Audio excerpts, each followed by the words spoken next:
benvenuto a Edoardo Vigna, che è qui con noi stasera, giornalista del Corriere della Sera ormai da quasi 30 anni, quasi 30 anni, una delle firme di punta del Corriere della Sera, che ci parlerà appunto di storia, ma di fatto della storia che si fa nel presente. Il titolo del suo contributo di questa sera, infatti, è Geopolitica del clima, la corsa alla presidenza degli Stati Uniti e il nuovo ordine mondiale in un pianeta sempre più bollente. Vi chiederete come mai in questo titolo e sottotitolo sono presenti di fatto due temi molto diversi, no? Comunque appartenenti a ambiti assai lontani. La storia che si fa nel presente con la corsa alla presidenza americana. Martedì prossimo sapremo, no? Chi sarà il prossimo presidente degli Stati Uniti, e la questione climatica, una questione di geopolitica legata anche e con riflessi importanti sul clima. È così perché Edoardo Vigna, di fatto, in questa quasi trentennale carriera da giornalista, si è sempre interessato e occupato di politica estera, ma negli ultimi anni è diventato anche caporedattore di Pianeta 2030, che è uno dei come si definiscono?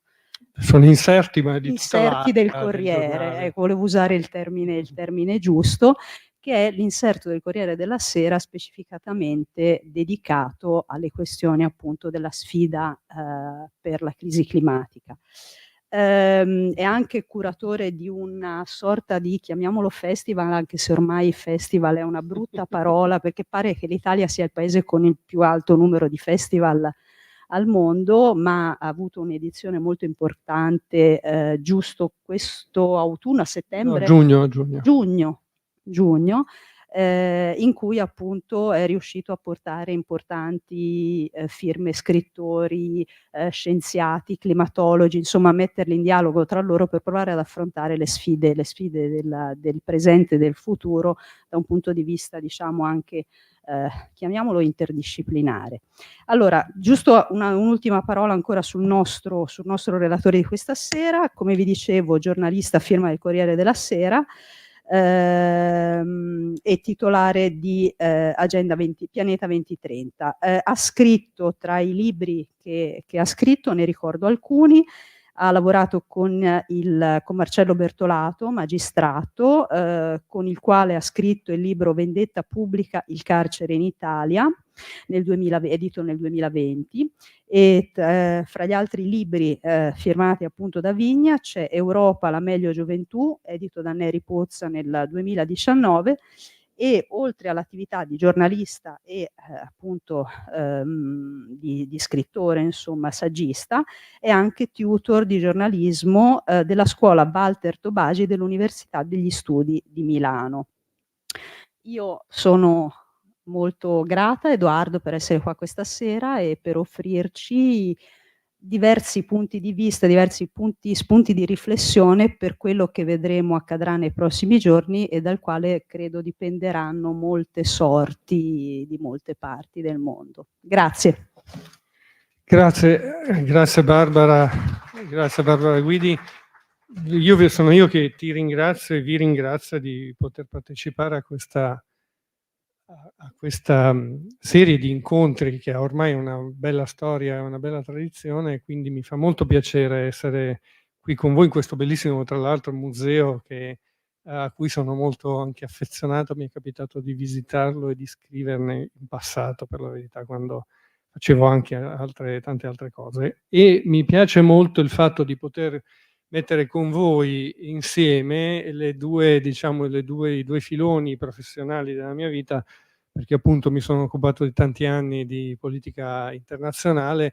Su 7 l'inserto del Corriere, di cui sono stato vice direttore, ho ancora la rubrica di politica estera, appunto, e invece adesso in questi anni sto cercando di aiutare i lettori, anche io per primo, cercando di capire gli argomenti di cui ci dobbiamo occupare ormai da qualche anno, che partono appunto dai temi del cambiamento climatico e della crisi climatica. Notizia di ieri, adesso vediamo un po', io vi porto a fare un viaggio, un po', vi porto avanti e indietro nel tempo e vi porto un po' avanti e indietro nei vari argomenti che cercherò di mettere insieme per farvi vedere come questi argomenti sono profondamente legati e in qualche modo condizioneranno la nostra vita futura. Ieri il programma per l'ambiente delle Nazioni Unite ha prodotto un altro report in cui ha fatto per l'ennesima volta un appello dicendo che ormai il tempo per mantenere l'aumento della temperatura rispetto al periodo preindustriale, rispetto appunto all'inizio della rivoluzione industriale di 2 secoli fa, di 1,5 grado, 1 grado centigrado, 5 è ormai ridotto all'osso e che invece siamo sempre più lanciati verso un aumento della temperatura di 3 gradi centigradi. Vediamo poi, cercherò di raccontarvi e di mostrarvi che cosa significa, che cosa significa, qual è la differenza. Alla fine di questa nostra chiacchierata, se avete voglia di farmi domande, avrete il tempo e il modo di farle. Vi chiederei invece io di alzare la mano per curiosità mia, per capire, perché anche per tenere io la temperatura invece di come percepiamo questi temi, chi è molto preoccupato per il cambiamento climatico? Allora, molti. Quando mi è capitato di fare questa domanda, quando ho cominciato a occuparmi, diciamo, proprio stabilmente di questi temi 5 anni fa, le mani alzate non erano così numerose e questo è abbastanza comprensibile. Stiamo vivendo ancora sempre ieri l'attualità, appunto, la storia che si fa giorno per giorno. Avete visto in Spagna, a Valencia, che cosa è successo, decine di morti, ma del resto lo stiamo vivendo anche in Italia. Perché 1 grado centigrado, 1 grado e mezzo è importante? Primo passo indietro, torniamo indietro di quasi 10 anni, al 2015, l'anno prossimo saranno 10 anni. 2015 a Parigi c'è una conferenza dell'ONU, la cosiddetta conferenza delle parti, che ha questa sigla COP. Quella di 10 anni fa era la COP21, sono numerate naturalmente in sequenza. Alla fine, tra pochi giorni, l'11 novembre, comincerà la COP29 in Azerbaijan, nella capitale dell'Azerbaijan, Baku. Cosa succedeva alla conferenza di Parigi di 10 anni fa? Succedeva una cosa in realtà molto importante per il clima e anche in una visione, diciamo, di multilateralismo geopolitico, cioè viene firmato un accordo, cosa piuttosto un accordo importante, un accordo che viene dopo un altro accordo precedente che era l'accordo di Kyoto, ma questo è un accordo veramente che crea una svolta, perché è un accordo in cui praticamente tutti i paesi del mondo prendono un impegno ancora magari piuttosto non proprio puntualizzato nei singoli aspetti, ma un accordo molto vincolante in cui si dice che bisogna fare di tutto per mantenere la temperatura sicuramente al di sotto dei 2 gradi centigradi, preferibilmente il più possibile vicino al grado e mezzo. Questo perché veniva recepito quello che ormai tutti gli scienziati del mondo stanno dicendo, ma siamo intorno al 99% degli scienziati del mondo, quindi non c'è molto spazio. Percentuali bulgare si diceva una volta, per chi se lo ricorda. Sono tutti d'accordo nel fatto che questo limite di aumento della temperatura è il limite oltre il quale comincerebbero a esserci catastrofi. Chi era al potere allora nel mondo? Allora, il presidente degli Stati Uniti era Obama, che è stato uno di quelli, non a caso, perché ovviamente ci vogliono gli Stati Uniti prima di tutto perché queste cose vengano firmate. Ci vuole un presidente degli Stati Uniti che si faccia portatore e che spinga proprio la firma di accordi di questo peso.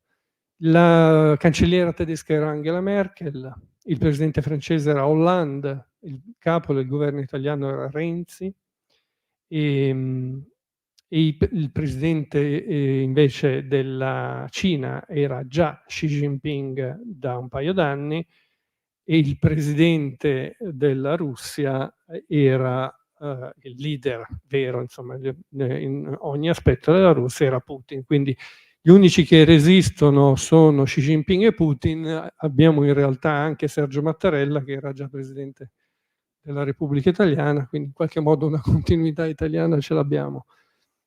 È un accordo storico. Viene fissato questo principio, viene anche stabilito che i paesi avanzati versino una cifra che è una cifra di 100 miliardi all'anno fino al 2025, quindi per 10 anni, e che vengano sviluppate appunto delle politiche di mitigazione e di adattamento. Di mitigazione significa di contenimento delle emissioni dell'anidride carbonica, e di adattamento invece appunto di adattamento al cambiamento del clima. Bisogna mantenere appunto fare il possibile per mantenere questo limite. Diciamo subito che i 100 miliardi dei paesi avanzati, di cui fa parte anche l'Italia naturalmente, non sono stati praticamente mai versati, e naturalmente questi denari servivano anche a aiutare tutti gli altri paesi che nel frattempo non erano così avanzati, ad avanzare senza però emettere CO2. Detto proprio in soldoni, perché la CO2, cioè, lo sapete, ma io lo ribadisco sempre, perché la CO2 è il principale, ce ne sono anche altri, il principale gas che produce l'effetto serra, di cui ricordiamo, perché in passato si parlava solo di effetto serra, che produce quell'effetto tale per cui si riscalda il clima e di conseguenza si sciolgono gli ghiacciai e ci sono tutte le conseguenze che conosciamo e di cui eventualmente parleremo. Ma la CO2 è prodotta dall'emissione, dalla combustione delle fonti fossili. Le fonti fossili sono il petrolio, il gas e il carbone fondamentalmente. Quindi benzina, gas metano, gas e tutti i vari gas che anche nell'agricoltura e negli allevamenti vengono emessi, questi gas devono essere limitati, quindi dobbiamo bruciarne di meno, dobbiamo usarli di meno, dobbiamo trovare il modo di fare le stesse cose con altri tipi di fonti energetiche. Qualche anno dopo, nel 2018, viene fatto il cosiddetto pacchetto di Katowice, dove vengono messi a terra, come si usa dire oggi, i principi, le regole attraverso le quali questo contenimento si poteva realizzare. Adesso non voglio entrare naturalmente nel dettaglio di questo, ma quello che mi interessava è anche farvi vedere come era diverso il mondo in cui vivevamo in quegli anni lì. È vero che finalmente avevamo preso questa consapevolezza, però era un mondo in cui nel 2018 la Russia organizza i mondiali di calcio, quindi pensate, l'Italia non partecipa, ma gli altri paesi sì, tutto il mondo, come dire, è invitato a casa di Vladimir Putin. La Cina è in un grande sviluppo economico, ha sempre il PIL vicino alle 2 cifre, un po' sotto, un po' sopra. In Iran il presidente è Rouhani. Rouhani era un presidente considerato riformista, che è stato eletto per 2 volte, nel 2013 e nel 2017. Quindi anche l'Iran, grande produttore di petrolio e di gas, era un paese ovviamente che non era in qualche modo rientrato nel consesso generale dei paesi mondiali, di tutto il resto del mondo, però era un paese, per esempio, con il quale il presidente Obama avrebbe firmato gli accordi per il nucleare, per il contenimento della produzione nucleare e il divieto di uso per fini militari. Greta Thunberg, che è stata molto importante, qualunque cosa voi ne pensiate, ma è stata molto importante per portare all'attenzione globale, non soltanto della sua generazione, ma anche di tutte le altre generazioni, la questione climatica, comincia la sua attività a Stoccolma il 20 agosto del 2018. Lei il 20 agosto del 2018, a 16 anni, doveva andare a scuola, perché in Svezia cominciava la scuola, invece decide di non andare a scuola fino a quando ci sarebbero state un mese più tardi le elezioni, e di mettersi davanti alla scuola con il suo cartello con su scritto in svedese "Sciopero della scuola per il clima". In poche settimane i ragazzi che la affiancano ogni venerdì davanti alla scuola in questo tipo di protesta si moltiplicano, e nasce il movimento che produrrà poi Fridays for Future e che porterà, come forse ricorderete, anche Greta Thunberg addirittura a partecipare a dei vertici internazionali nei quali riesce anche a dare uno sguardo fulminante allo stesso Vladimir Putin. Ed è molto importante, perché è soltanto con Greta Thunberg che si arriva a una percezione complessiva e globale di questi temi. Quindi vi porto sempre a fare avanti e indietro un po' nel tempo. 10 anni fa questa era la fotografia del tempo che vivevamo, si comincia a essere complessivamente a muoversi nella direzione di difendere gli interessi del clima di tutti un po' i paesi. Naturalmente tutti i paesi è una espressione generica e sbagliata, come tutte le espressioni generiche, perché i paesi hanno interessi molto diversi tra di loro, e c'è fin dall'inizio, comunque ci si porta dietro quel conflitto tra i paesi avanzati e i paesi in via di sviluppo, che possiamo sintetizzare, per semplificare, nel conflitto tra i paesi che si sono, come dire, arricchiti nelle rivoluzioni industriali di questi 2 secoli, di cui anche noi facciamo parte naturalmente, gli Stati Uniti, la Gran Bretagna, la Francia, eccetera, le grandi economie mondiali, il Giappone, quindi non soltanto i paesi dell'Occidente, ma anche appunto il Giappone. E gli altri paesi che invece questa ricchezza ancora non hanno sviluppato, che dicono: scusate, va bene, voi avete messo CO2 come piovesse per tutti questi secoli e vi siete arricchiti. E noi invece, che non ci siamo arricchiti, cosa facciamo? Non possiamo bruciare combustibili fossili perché voi...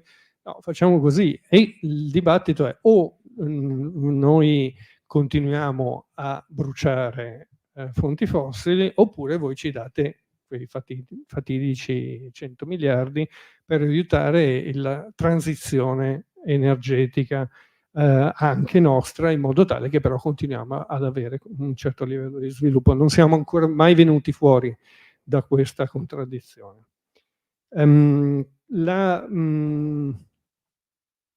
L'Italia purtroppo è proprio in cima e questo ci riguarda, torniamo all'oggi, e ci riguarda perché, dati del settembre 2024, tra i paesi dell'Unione Europea è quella che ha più di tutti danni dovuti a eventi estremi provocati dal cambiamento climatico.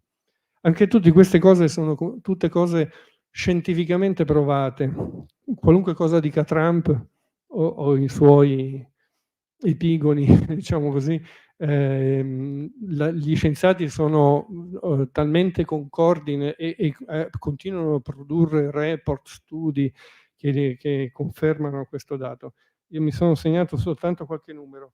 Tra il 2013 e il 2022 l'Italia ha avuto danni per 50 miliardi di euro, 5 miliardi all'anno. Questo significa che ognuno di noi spende all'anno 280, ognuno di noi italiani, 284 euro a causa di questi danni, contro la media europea che è di 117. Noi 284, 117 gli europei, 2,4 volte superiore. L'ultimissimo sondaggio dice che il timore nei confronti appunto del cambiamento climatico è del 60%, nel 2013 era del 40%. Io personalmente posso dire che anche con le vostre braccia alzate confermate che secondo me il timore è molto superiore al 60%. Tra l'altro le ricerche recentissime, per esempio sulla generazione Z, dicono che sono intorno al 75-80%. Oltretutto l'Italia paga questi danni perché c'è un'alta esposizione provocata anche dal fatto che non ci occupiamo da molto tempo di una manutenzione del nostro territorio. Tra il 2009 e il 2019, solo qualche dato per farvi vedere, tra il 2009 e il 2019, quindi non stiamo facendo politica perché non coinvolgiamo nessuno dei governi recentissimi, ma solo per farvi vedere, gli investimenti pubblici per la manutenzione erano stati dimezzati e nel 2022 sono stati di 11,2 miliardi, esattamente quanto nel 2003. Oltretutto, c'è un caso molto particolare in cui vediamo quanto perdiamo, e forse ne siete già consapevoli. C'è il sistema idrico, il nostro nazionale, dei comuni, è messo molto male, nel senso che abbiamo su 8 miliardi di metri cubi che escono appunto nelle reti comunali, 3,4 si disperdono, il 42%. Questo lo dico perché c'è una delle cose che io mi occupo continuamente della parola sostenibilità. Scusate, in questi giorni ho la voce. Mi occupo continuamente di temi che riguardano legati alla parola sostenibilità. La sostenibilità ha una definizione che risale all'87 e che dice un'attività umana è sostenibile se le persone che la esercitano perseguono il proprio benessere senza compromettere il benessere delle generazioni future. Questo secondo me è un grandissimo equivoco, era valido 35 anni fa, 37 anni fa. Oggi non è così, oggi la sostenibilità riguarda la stessa medesima generazione attuale, ovviamente riguarda anche le successive, ma se noi ci proiettiamo tra 10 o 15 anni in una situazione del genere, ci rendiamo conto che siamo noi stessi, tutte le generazioni presenti, che pagheranno in diretta il conto di questa attività. Prima di allargare lo sguardo in un tempo passato e contemporaneo, volevo aggiungere una cosa a proposito di negazionismo. Perché? Perché poi ne parleremo ovviamente e potete ben immaginare, riferendomi appunto a chi e a che cosa. Negli anni 60 il negazionismo era l'opinione prevalente. Questo e anche nei decenni immediatamente successivi, anche se c'erano studi che facevano sì che per esempio molte grandi multinazionali del petrolio, per esempio la Exxon, era già consapevole, nel 77 ci sono documenti interni della Exxon, sapevano benissimo quali erano le conseguenze dei combustibili fossili. Oggi appunto, come vi dicevo, il 99% concorda nella convinzione scientifica che il problema sta nelle emissioni di CO2 in tutte le categorie, non solo appunto nella produzione di fonti fossili, ma nell'utilizzo industriale, nei trasporti, nell'agricoltura, negli allevamenti, nella sanità, ce n'è in tutti i settori. Però oggi esiste un altro tipo di negazionismo molto diffuso, che si nasconde tra le pieghe di tante strategie mediatiche e politiche. Ci sono quelli che dicono ma sì, vabbè, ma è sempre accaduto, in fondo si va per cicli, no? Quindi ho un ciclo che va così e poi tornerà sotto controllo. C'è chi dice invece, per esempio, che il meteo in realtà, voi sentirete spesso tra i luoghi comuni dire: "Ma non riescono neanche a fare le previsioni da qui alla settimana prossima". Ma come fanno a fare le previsioni da qui a tra tanto tempo, tra qualche anno? Poi ci sono anche le cospirazioni naturalmente, e qui ci sono cospirazioni ancora appunto recenti negli Stati Uniti soprattutto, in cui si dice, come le cospirazioni per il Covid, in cui si dice che in realtà sono stati provocati. Negli Stati Uniti proprio qualche settimana fa c'è stato l'uragano Elena, ed è un'altra delle cose, degli eventi estremi che sono stati attribuiti addirittura all'amministrazione Biden, come che l'avrebbe anche provocata, oltre al fatto di non avere reagito come avrebbe dovuto negli stati in bilico, dove c'è un forte elettorato repubblicano. Naturalmente appunto niente di tutto questo è vero, ma questo è quasi un'offesa alla nostra intelligenza, dal mio punto di vista, dover credere a una cosa del genere. Ma torniamo al 2015, anzi facciamo nel 2015 e anzi nel 2016, campagna elettorale. Donald Trump corre per la presidenza degli Stati Uniti e promette che, se fosse stato eletto, avrebbe tra i suoi primi atti avrebbe cancellato l'adesione degli Stati Uniti agli accordi di Parigi. Trump viene eletto, come ricordate bene, e non nel 2016 subito, ma ci mette un po' a meditare l'uscita, evidentemente, ma nel 2017 esce dagli accordi di Parigi, cancella, dice, anzi, sono andato a recuperare anche le parole che ha usato, ci metto un secondo, spero, eccolo qua.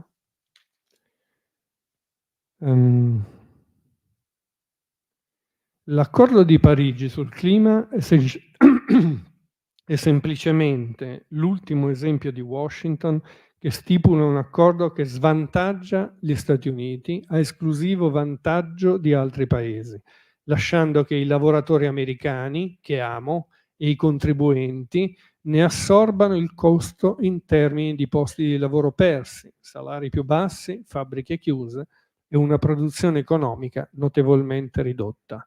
Pertanto da oggi gli Stati Uniti cesseranno ogni implementazione dell'accordo di Parigi non vincolante e dei draconiani oneri finanziari e economici che l'accordo impone nel nostro paese.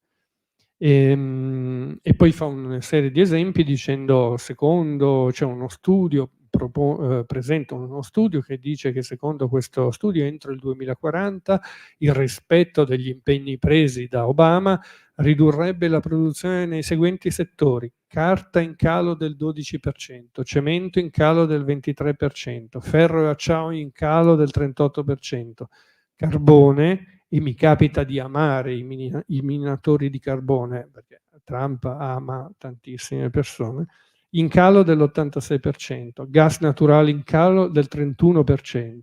Il costo per l'economia in questo momento sarebbe vicino a 3 trilioni di dollari di PIL perso e 6,5 milioni di posti di lavoro industriali, mentre le famiglie avrebbero un reddito inferiore di 7.000 dollari, in molti casi molto peggio. Sono andato a recuperarli perché poi in realtà nessuno di questi dati era confermato. Voi direte, certo, è uscito dall'accordo di Parigi. In realtà esce dall'accordo di Parigi nel 2017, ma praticamente l'uscita dura soltanto 2 anni, perché nel 2020, quando entra in carica Joe Biden e l'amministrazione democratica, il primo atto che viene firmato da Biden è il rientro negli accordi di Parigi, nella conferenza dell'ONU sul clima. Quindi non soltanto questi dati non si sono verificati, ma al contrario moltissimi dei dati economici in quegli anni, poi li vedremo un attimo, si confermano come dati positivi.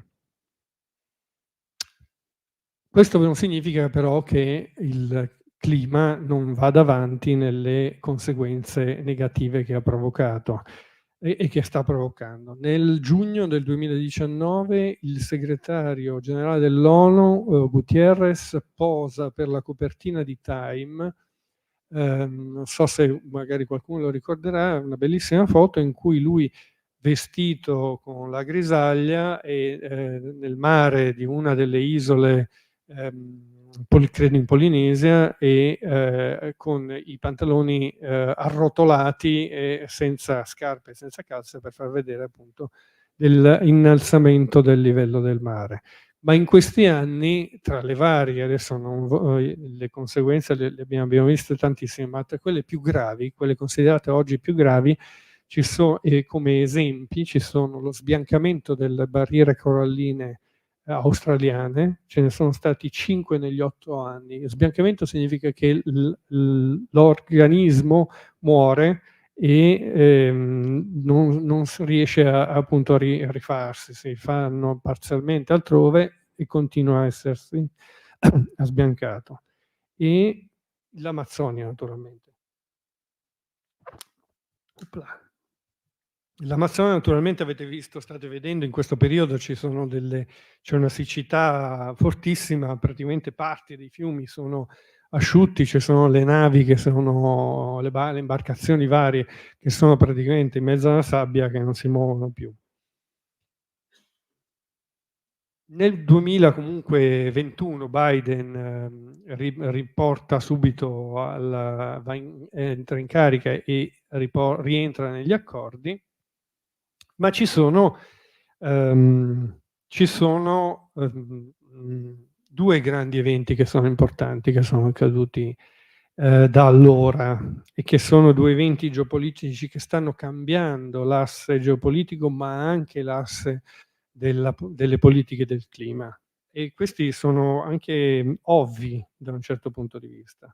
Ma prima di arrivarci volevo sottolineare che non soltanto spostano l'asse geopolitico, gli eventi climatici spostano anche l'asse della Terra, perché ci sono due studi recentissimi svizzeri del Politecnico Federale di Zurigo che dicono che lo spostamento di masse di acqua che provengono dallo scioglimento dai ghiacci dell'Antartide e dell'Artide, spostandosi verso l'equatore, naturalmente provocano uno spostamento appunto anche dell'asse terrestre.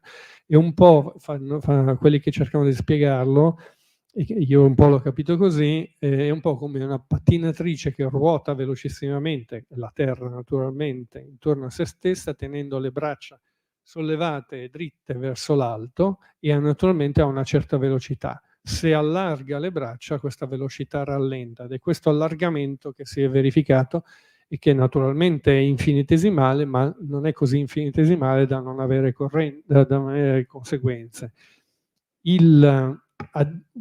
Per dirla, qualcuno l'avrà già letto probabilmente, un'altra delle cose che preoccupa gli scienziati, io non ci voglio neanche pensare, per cui ritengo che sia lontanissima ed altamente improbabile, è il cambiamento della corrente del Golfo.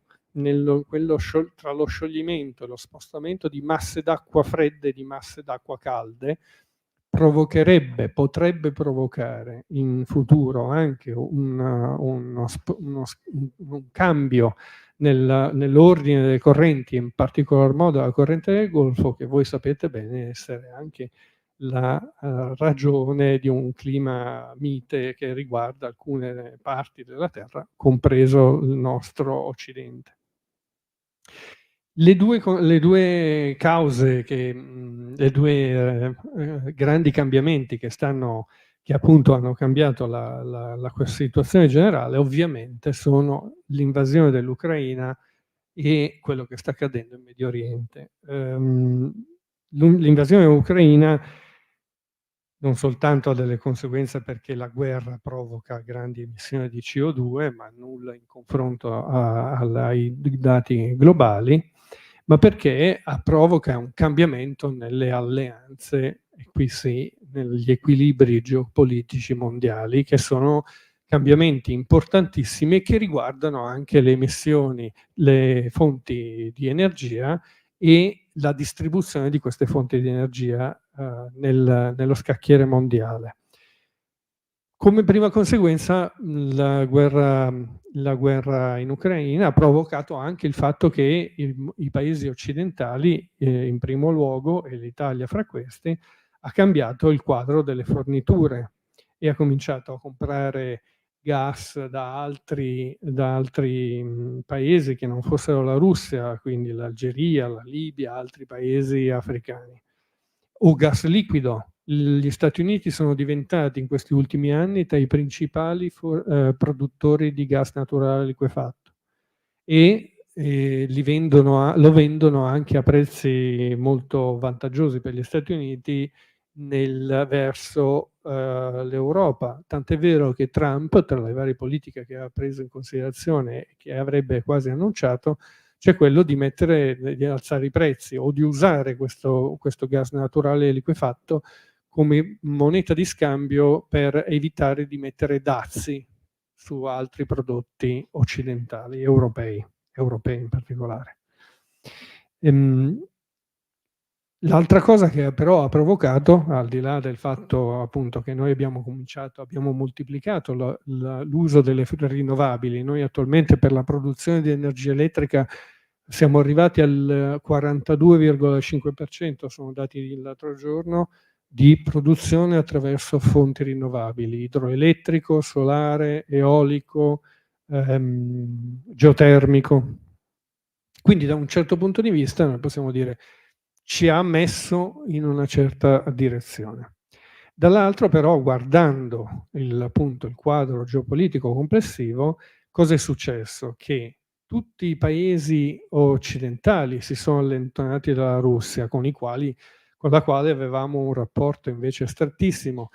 Sempre tornando indietro un po' nel tempo, ricordiamo che quando negli anni degli accordi di Parigi la Merkel in particolare e tutti quanti i paesi occidentali avevamo pensato che stringendo i legami economici con un paese, con la Russia, come la Cina peraltro, probabilmente avremmo vissuto sempre in un'epoca in cui si trattava solo di definire i valori degli scambi e di stabilire chi poteva essere un po' più ricco, un po' meno ricco, ma comunque che questo equilibrio tenuto sull'economia probabilmente non ci avrebbe mai portato più un tempo bellico.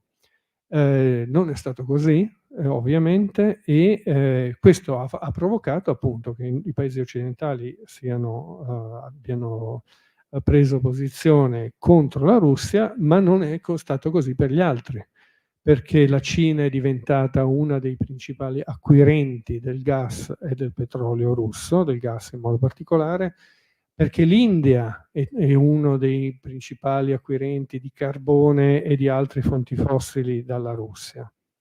Tant'è vero, torniamo all'oggi, la guerra ormai è di più di 2 anni, è scoppiata più di 2 anni fa, torniamo all'oggi, pochi giorni fa c'è stato a Kazan, nel Tatarstan russo, sul Volga, il vertice dei BRICS. I BRICS, se non lo ricordate ve lo ricordo, è questa organizzazione che nasce un po' di anni fa, intorno mi sembra al 2009 o giù di lì, e nasce con il Brasile, la Russia, l'India e la Cina inizialmente, poi c'è anche la S, prima erano BRIC, poi diventano BRICS, con l'arrivo del Sudafrica. Putin pensa ha creato questo vertice dell'altro giorno per cercare di far registrare un successo suo diplomatico e un'uscita dall'isolamento in cui pensavamo che fosse ormai ridotto, e mette insieme non soltanto i paesi dei BRICS, gli iniziali paesi dei BRICS, ma anche quelli a cui si erano inizialmente allargato, i cosiddetti BRICS Plus, con l'Etiopia, l'Egitto, gli Emirati Arabi e l'Iran, e poi ha invitato a questo vertice anche i BRICS Plus Outreach, che sono quindi ulteriormente allargati, che sono 34 paesi. Tra questi paesi c'è per esempio anche la Turchia di Erdogan, che è un paese della NATO. Quindi cominciamo a vedere qui gli intrecci che cominciano a essere nello stesso vertice. Abbiamo la Cina, la Turchia, l'Iran e appunto gli Emirati Arabi. In questo vertice è un vertice importante perché come dire, certifica il fatto che i paesi di questa area BRICS rappresentano il 35,6% del PIL in termini di parità di potere d'acquisto, mentre i paesi del G7, noi, ne rappresentano il 30,3%. I paesi dei BRICS rappresentano il 44% della popolazione mondiale, i paesi del G7 rappresentano il 10% del mondo. Certo, poi in realtà i paesi del G7 sono quelli che decidono, perché sono quelli del Consiglio Superiore, del Consiglio Generale dell'ONU, sono Stati Uniti, Francia e Gran Bretagna contro Cina e Russia.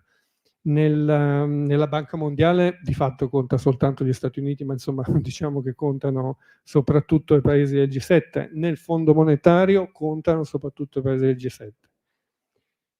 Dentro questi BRICS però bisogna ancora, andiamo a vedere ancora, smontiamo un po' questa scatola e vediamo che il PIL, del PIL di tutti insieme, il 70% è rappresentato dalla Cina. Ma anche all'interno di questo vediamo che il PIL pro capite, quello che è più alto, è quello dei russi, 15.300 dollari. Dopo di loro viene la Cina, 12.700 dollari, e l'India invece, il PIL pro capite degli indiani è di 2.300 dollari. Quindi grandi differenze all'interno di questa organizzazione, che però è un'organizzazione che è vero che Putin può dire li ho messi tutti insieme, adesso vedremo di fare delle politiche forti e di contrapporci alle grandi potenze occidentali, ma è anche vero che in realtà anche qui vale lo slogan vincente dell'altra volta di Trump, e cioè XXX first, lì era America first, no? E il Brasile è dentro i BRICS, la prima lettera dei BRICS, il Brasile di Lula, il presidente Lula, ma è anche dentro il G20, che è l'allargamento del G7 naturalmente. E tra pochi giorni, mi sembra il 20-21, insomma adesso non ricordo bene, tra pochi giorni a novembre c'è il vertice del G20. L'anno prossimo il vertice del G20 lo faranno in Sudafrica, e quindi tanto Lula quanto il presidente del Sudafrica, sì, va bene, i BRICS, noi qui e là ci opporremo, però poi noi vogliamo anche stare al tavolo con quelli che a tuttora comandano, quindi cerchiamo di far valere i nostri valori, i nostri interessi, ma vogliamo farli valere su tante situazioni. Quindi la stessa India è appunto, da una parte compra fonti fossili a manetta da Putin, dall'altra parte però è molto vicina alle alleanze militari occidentali. Questo in funzione anti-Cina, perché è vero che insieme con i BRICS, ma è anche vero che invece le grandi frizioni che l'India ha attualmente ce l'ha soprattutto con la Cina per ragioni di confine, ce l'ha sul Bhutan, ce l'ha sul Dalai Lama, ce l'ha su tutta una serie di questioni che fa sì che India e Cina non si parlassero da 5 anni, fino a questo vertice di Kazan, perché a Kazan Modi e Xi Jinping si sono riavvicinati. Si sono riavvicinati il nemico del mio nemico e il mio amico per un po', poi noi europei lo sappiamo bene. Francia e Inghilterra si facevano la guerra, si sono fatti la guerra per secoli e poi sono stati insieme in 2 guerre mondiali. Lo stesso vale per l'Italia, per esempio, con tutto il mondo tedesco, prussiano, eccetera, vicini, lontani. Le alleanze, la geopolitica ci dice che le alleanze sono sempre dovute agli interessi primari, a che cosa devi far valere nei tuoi interessi primari. Quindi sono tutti aspetti un po' da valutare volta per volta. Allora, io vedo ho una decina di minuti, sforo leggermente se non vi dispiace, perché effettivamente pensavo di avere meno cose, ma insomma, perché ci sono 2 aspetti che mi stanno a cuore sottolinearlo. La prima è che il secondo evento è la guerra in Medio Oriente. Allora, nella guerra in Medio Oriente, senza entrare nella materia di cui ovviamente io ho delle idee, ma non è questo che è un po' che ci interessa in questo momento, vediamolo sul piano del quadro geopolitico. C'è una teoria secondo la quale l'attacco che ha provocato la reazione di Israele, l'attacco deciso da Yahya Sinwar il 7 ottobre dell'anno scorso, sia stato voluto o comunque sia stato scatenato in quel preciso momento storico da Hamas, longa manus dei loro grandi finanziatori che è l'Iran, che sia stato fatto per una ragione molto, molto, ovviamente non soltanto per quello, ma anche per una ragione geopolitica.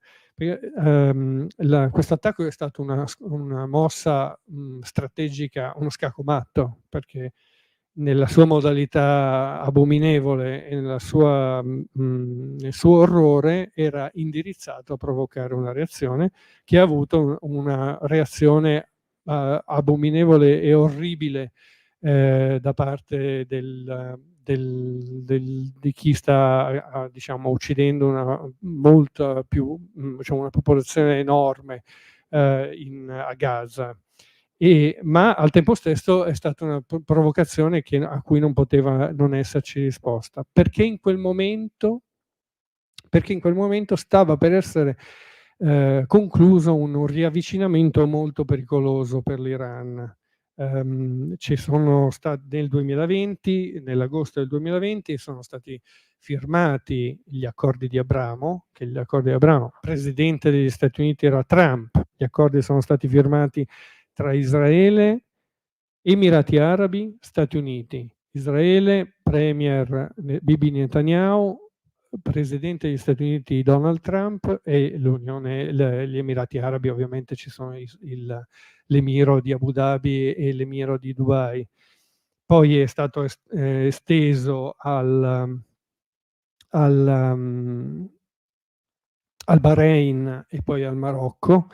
E cosa sono gli accordi di Abramo? Sono accordi formali in cui un paese arabo, più di un paese arabo, riconoscono formalmente Israele e dopo il 79 con l'Egitto e dopo il 94 da parte della Giordania non era mai più successo.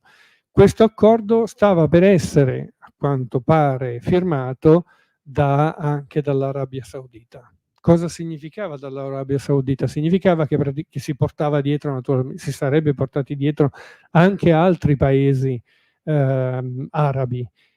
Significa che tutto questo mondo arabo sunnita avrebbe avuto, come dire, il riconoscimento di Israele, ma soprattutto avrebbe abbassato la tensione di tutta l'area verso una direzione di una modernizzazione del mondo arabo, che a quanto pare era l'obiettivo di Mohammed bin Salman, che è l'erede al trono, di fatto l'uomo forte a Riyadh in Arabia Saudita.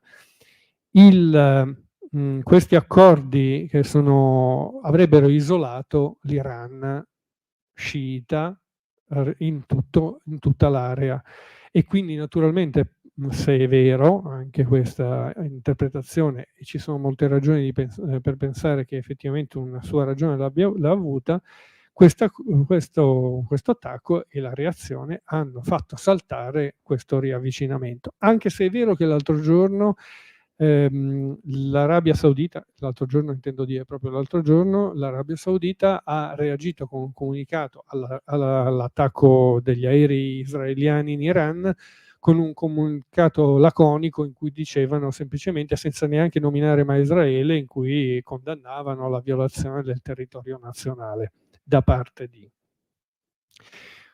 Anche qui cosa è successo? Il petrolio rimane sui $70 in questo periodo, perché poi quelle oscillazioni sono sempre importanti anche sul piano dell'economia mondiale.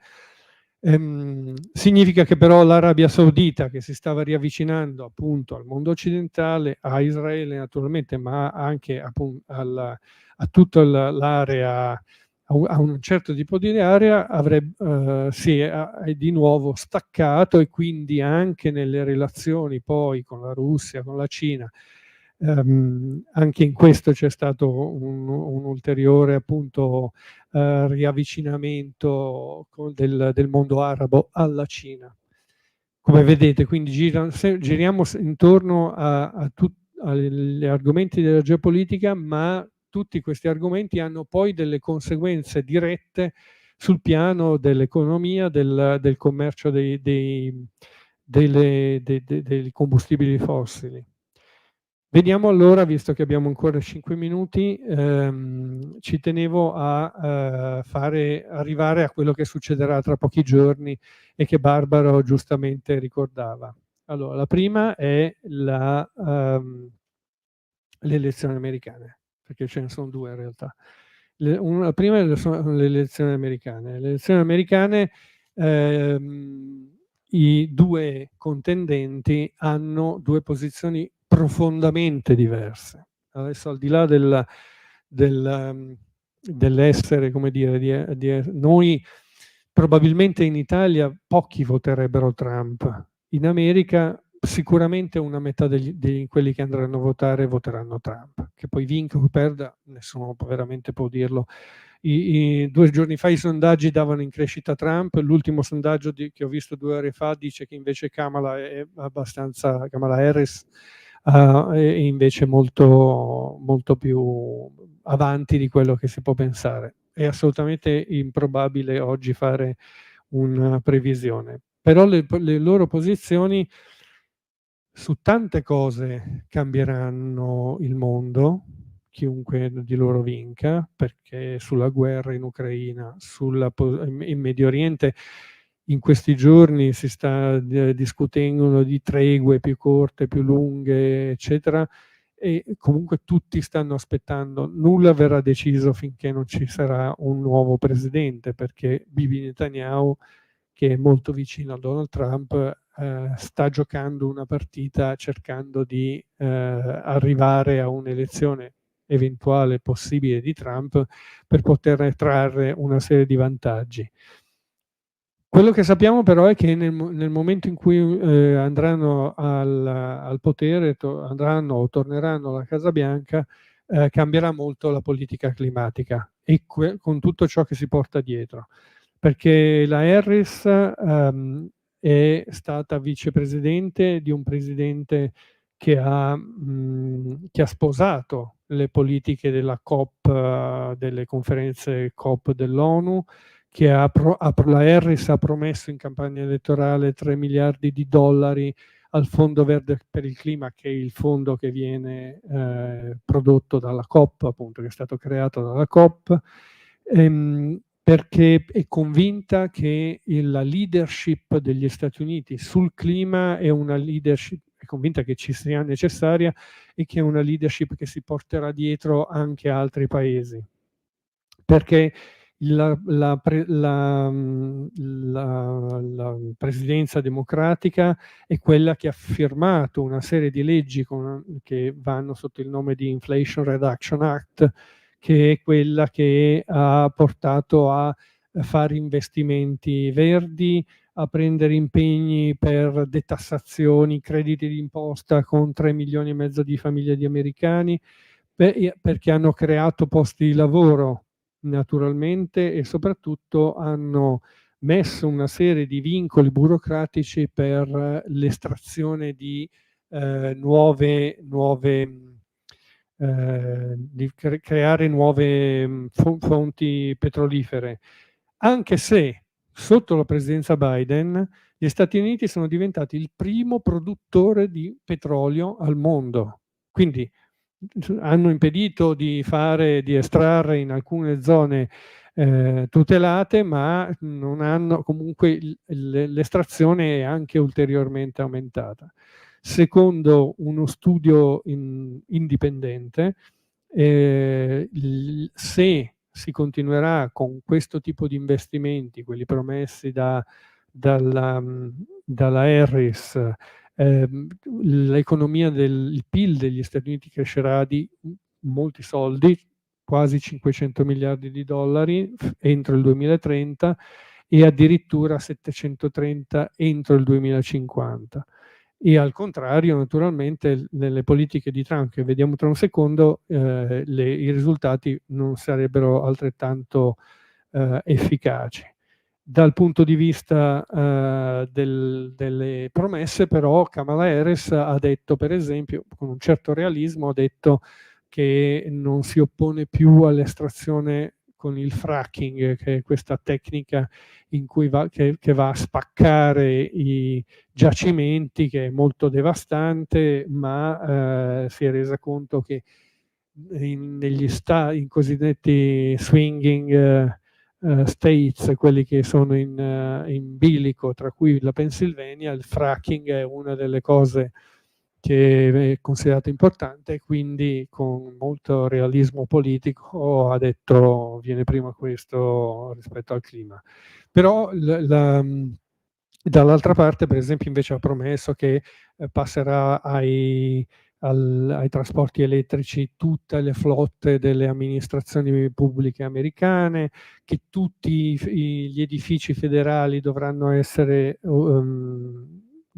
come dire, scaldati con energia pulita, che l'agricoltura deve diventare il primo settore americano che ha emissioni nette nel 2050 e così via di seguito. Trump continua a essere quello che dal punto di vista del clima che potete immaginare anche di più, ma anche un pochino di meno, perché da una parte ha detto la prima cosa che faccio, usciamo di nuovo dagli accordi di Parigi. Usciamo dagli accordi di Parigi perché Trump crede solo ed esclusivamente nelle fonti fossili, crede che, ma lo dice anche, adesso non c'è il tempo di citarveli puntualmente, ma è profondamente convinto che siano tutte delle grandi balle il problema della crisi climatica, non importa che ci siano gli uragani, gli incendi, perché poi gli Stati Uniti stanno pagando un conto molto alto. E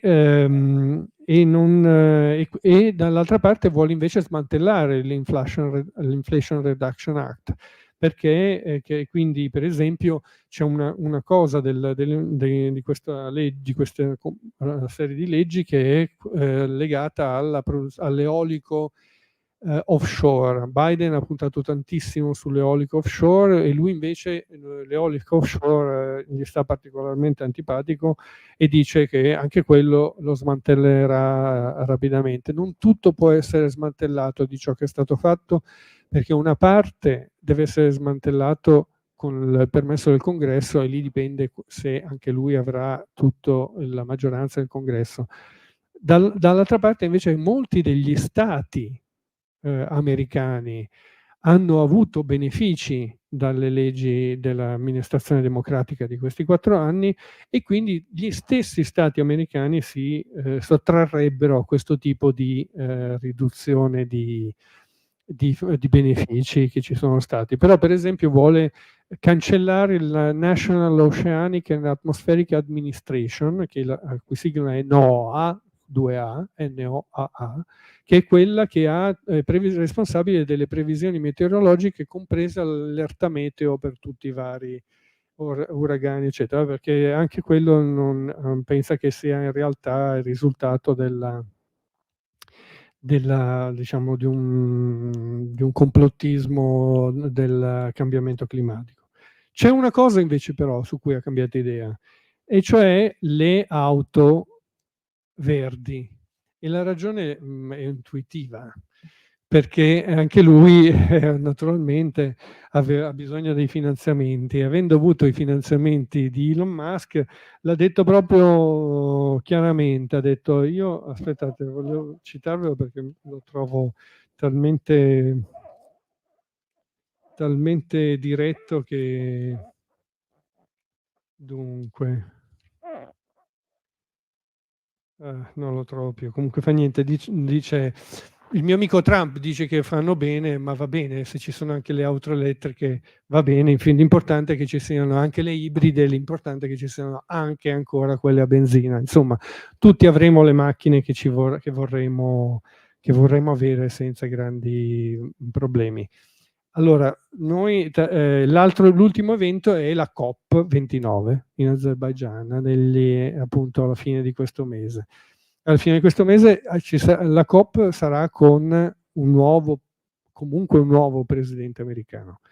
Quello nella COP precedente c'era stato, gli attivisti non erano contenti, d'altra parte però per la prima volta si era arrivati a affermare che fosse necessario quella che veniva definito la transition away, cioè l'uscita entro il 2050, e non è proprio l'uscita ma è una transition away, capolavori della diplomazia naturalmente, per poter mettere tutti insieme e far firmare a tutti questo documento si era introdotto comunque l'idea che bisognava andare verso l'uscita, diciamo così. Quello che accadrà subito dopo l'elezione del nuovo presidente americano capiremo dove andremo dal punto di vista del clima e da questo capiremo anche come si ricomporranno tante alleanze internazionali sul piano della produzione, sul piano dello scambio. Chiudo con una piccola considerazione. La Cina ha ormai da un certo punto di vista diciamo che ha in qualche modo il controllo di Putin, non è semplicemente un alleato che può avere più o meno pressione. La Cina gli compra dalla Russia gran parte delle sue produzioni energetiche, quindi in qualche modo se decide che il prezzo scende o no, decide anche dell'economia stessa della Russia. Dall'altra parte però non dobbiamo mai dimenticare che i pesi delle diplomazie, della geopolitica sono anche fatti di pesi militari. La Russia ha oltre 5.000 testate nucleari, la Cina ne ha 500. La Cina ha un esercito che è 10 volte superiore a quello della Russia, ma sul piano della potenza nucleare, che tuttora comunque resta un deterrente non secondario, le due grandi potenze avranno molto da dirsi. Sullo sfondo, e chiudo, c'è l'altra grande crisi che anche quella ha a che fare, io non vi ho volevo dirvi molte altre cose, ma insomma che sono importanti, e cioè il confronto tra gli Stati Uniti e la Cina. Se ci sarà, anche qui dipenderà dalle elezioni, perché è notorio che la posizione della Harris è meno dura nei confronti della Cina, è più dialogante, ancora più dialogante dello stesso Biden, mentre Trump vede il suo grande nemico nella Cina, che ha continuato, come avete visto recentemente, a fare esercitazioni militari intorno a Taiwan.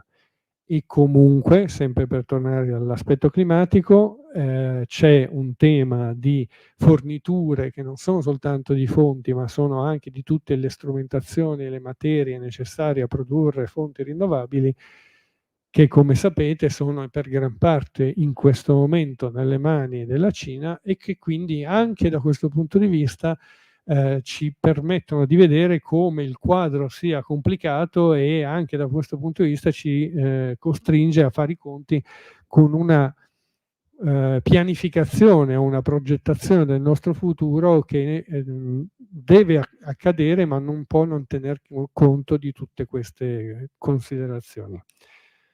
Chiuderei qua, visto che ho sforato orribilmente, però se avete voglia di chiedermi qualche cosa sono qui.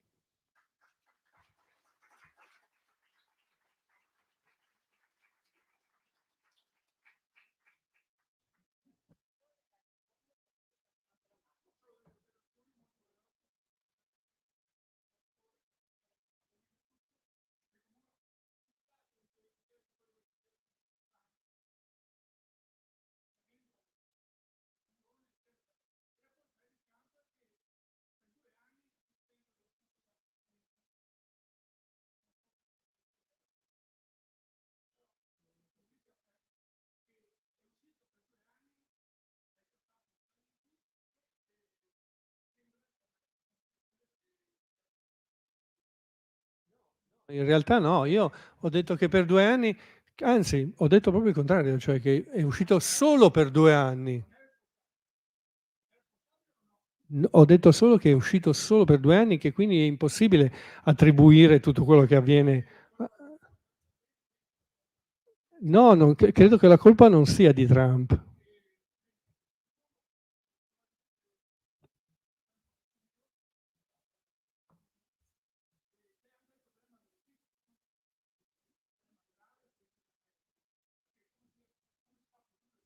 È il fracking, quello di cui parlavo prima.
Dunque sì, no, il fracking, beh, no, avevo già fatto le mie considerazioni sul fracking, anche se appunto il costo non è così elevato, ma probabilmente questo ha permesso comunque agli Stati Uniti di avere petrolio e grande indipendenza dal punto di vista dell'energia. Sull'Ucraina e la sua geopolitica è molto più avanti della mia, quindi non sono in grado di fare questo tipo di previsioni e ne prendo atto.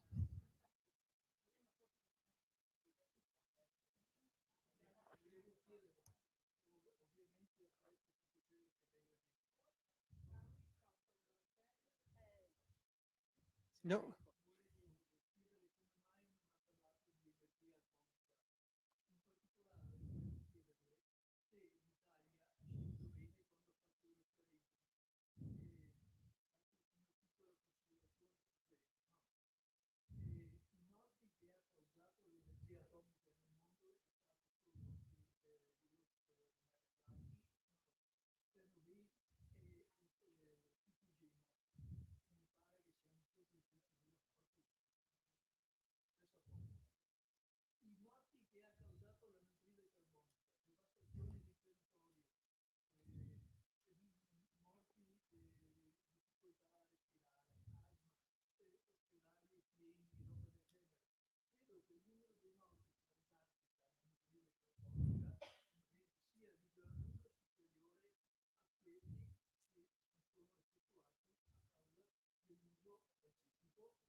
Allora, non ho parlato di energia atomica perché dal punto di vista, diciamo, degli equilibri geopolitici cambia poco, relativamente poco, nel senso che ci sono paesi produttori, ma le quote, adesso le ho anche qui, ma non sto a valere risparmio, le quote di produzione del nucleare anche in Cina, dove pure sono tante le centrali, rispetto al resto delle altre fonti energetiche è molto ridotta, cioè in Cina il 60% è ancora carbone, il nucleare è intorno al 13 credo, giusto, se ricordo bene, vado a spanne. Quindi non ne ho parlato perché non ha un peso nelle decisioni dei paesi, nelle decisioni e nelle relazioni tra i paesi.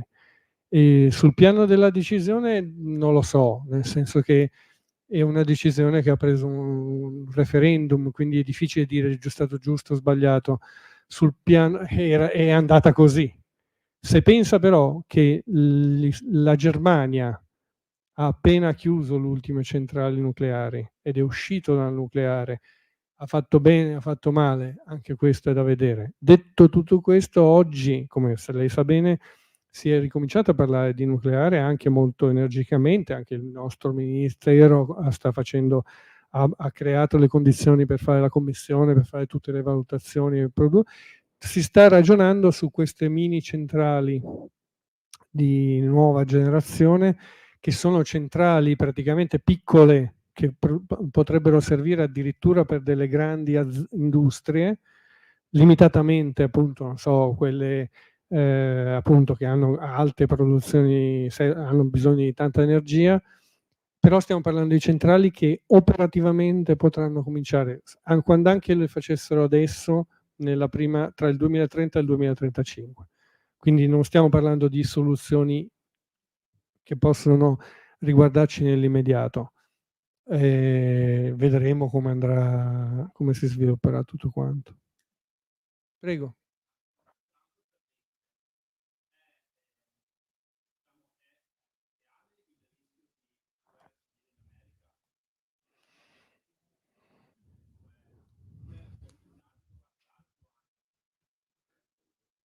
Io mi ricordo un film di parecchio tempo fa, una ventina d'anni fa, sulla seconda guerra civile americana, in cui gli americani, evidentemente gli americani ce l'hanno forse nel potenziale. Io francamente non ci credo che possa essere, né che in entrambi i casi, perché poi intendiamoci, magari i sostenitori di Trump sono un pochino più, hanno già dimostrato di essere più facinorosi di quelli democratici, però diciamo che esatto, una decisione al contrario comunque significherebbe tante cose anche per l'altra parte dell'elettorato.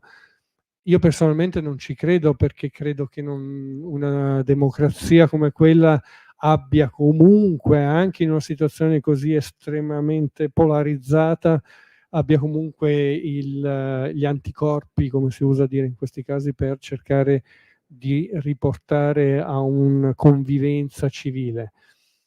Però io devo essere sincero, quello che è successo a Casa Bianca non me la sarei mai aspettato, non pensavo di vedere una cosa del genere. Quindi vedremo. Ci sono 2 mani laggiù. Lei signora? Prego.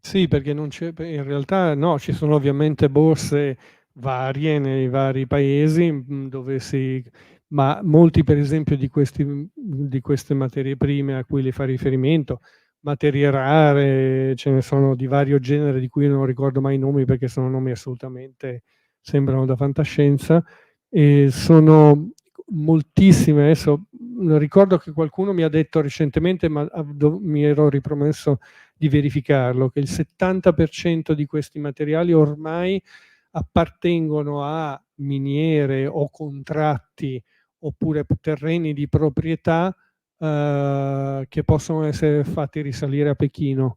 Quindi ormai non c'è una necessità di un mercato, cosa che Ah beh sì, certo. Beh, no, ma io non intendevo dire quello. Intendo dire che ormai la regola del mercato nel mercato è sì, che per cui loro non ne hanno nessun tipo di disponibilità. Questo è un altro tema, enorme, importantissimo, ci mancherebbe altro, anzi, lei ha assolutamente ragione, per alcuni paesi. E poi da quello che mi dicono, io poi anche questo vorrei prima essere, da quello che mi dicono, ci sono moltissime materie che ancora sono in molte miniere, devono essere ancora sfruttate, scoperte. Non a caso tutti i paesi, non a caso ci sono le grandi potenze, soprattutto la Cina, la Russia in modo particolare, che in quell'area stanno operando, cioè tutti gli eserciti della Wagner, che lei avrà sentito nominare, quell'esercito privato che faceva riferimento a quel collaboratore di Putin che poi è morto, ehm, che sostengono i colpi di Stato nell'Africa centrale, nei vari paesi dell'Africa centrale, sono lì per quel tipo di interesse.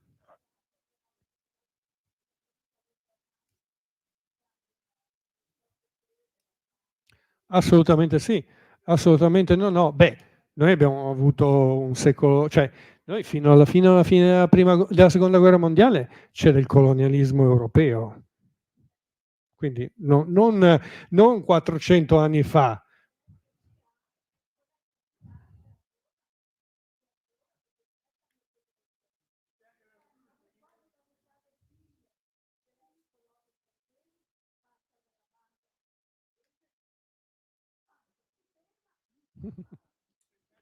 C'era un ragazzo che aveva.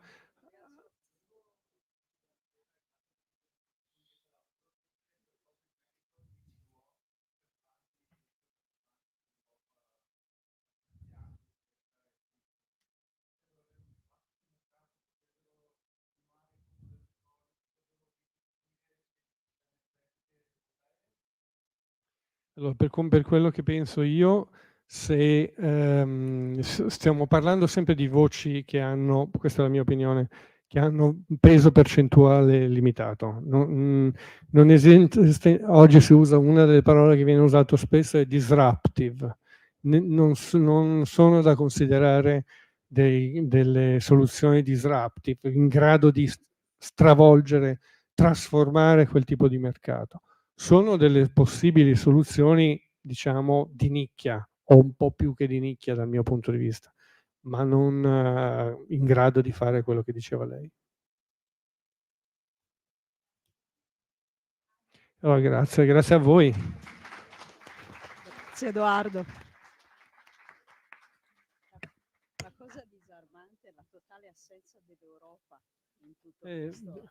Sì, in realtà io mi ero preparato una montagna roba in più e quando mi sono accorto che erano le No, ma non ti 6:10 preoccupare, ho ma detto, perché avevo anche un po' di